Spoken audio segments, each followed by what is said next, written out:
Welcome to the Steve Reads His Post podcast. For those of you who are too busy or too lazy to actually read my post, I've taken on the huge effort of reading them to you.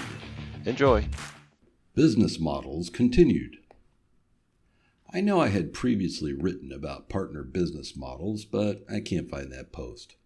I recall discussing our blocks of hours model and how it was working well for both us and our customers, but I was seeing some cracks in it and decided to create yet another business model that we're starting to use now that shows even better potential.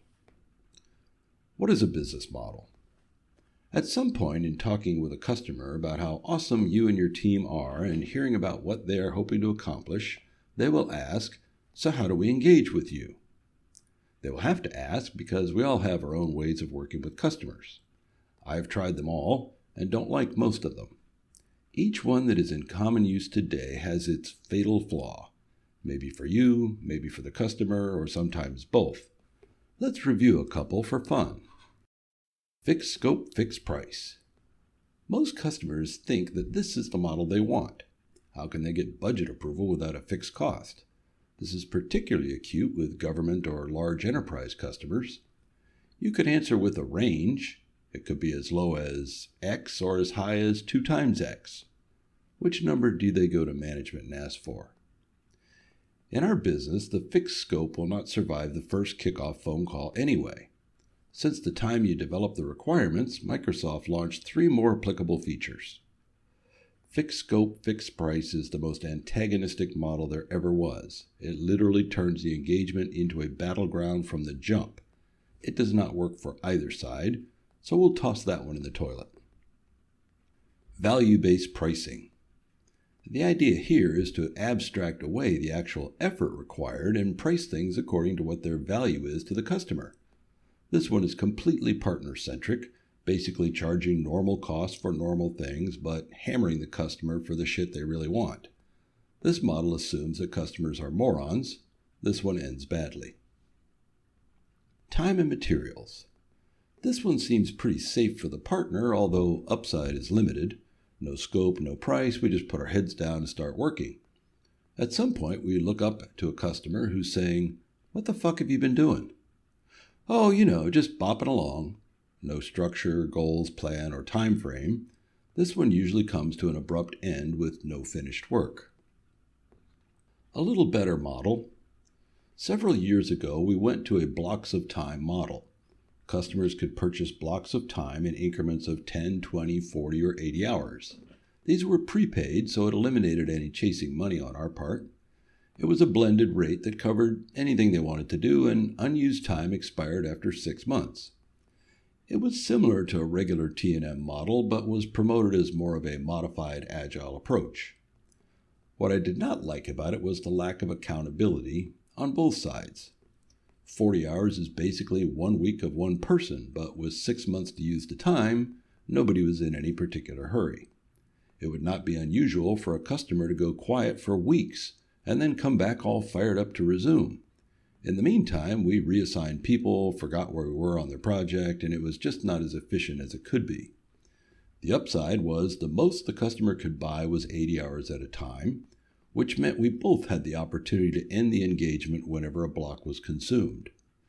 It was a pretty good model, but I saw room to improve it. Power sprints. I liked the idea of blocks, but it was lacking the urgency and accountability on both sides to actually get shit built quickly. Time is the killer.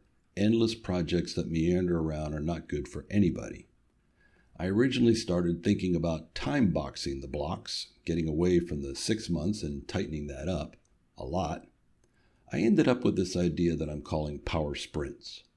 Neil Benson is shaking his head at this moment.